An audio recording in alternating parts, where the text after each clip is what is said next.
প্রথম কথা হলো যে তোমার একটা বাইক লাগবে।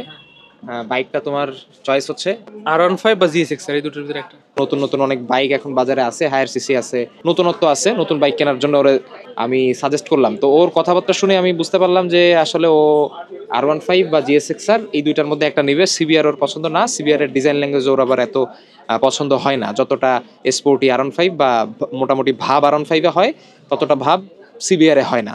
তো ও ইউজড বাইক নেবে, একটা বাইক ও দেখে আসছে।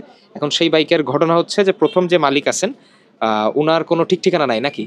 উনি বলছে যে ওই মালিক আছে ঢাকা, তো মালিক গাড়ি কিনা ঢাকাতে, মালিকের বাড়ি আছে আবার সাতক্ষীরা। তো এই নিয়ে একটু ঘটকা আছে, এই আর কি বিভিন্ন ঝামেলা। উনিও আবার নিজের নামে নাম পরিবর্তন করে আনেনি, এই নিয়ে একটা সমস্যা আছে। কি ওই গাড়ি কিনা ঠিক হবে কিনা হবে না, এই ভীষণ চিন্তা আছে আর কি। এখানে একটা ব্যাপার হচ্ছে সেকেন্ড হ্যান্ড বাইক কেনার ক্ষেত্রে কিছু পরামর্শ থাকে যে প্রথম মালিক থেকে বাইকটা কেনার, এবং যদি দ্বিতীয় তৃতীয় চতুর্থ মালিক পর্যন্ত যায় এবং সেটা যদি কোনো প্রমাণাদি না থাকে সে বাইক না কেনাই বেটার। আর প্রথম মালিক থেকে নাম পরিবর্তন করায় নেওয়াটা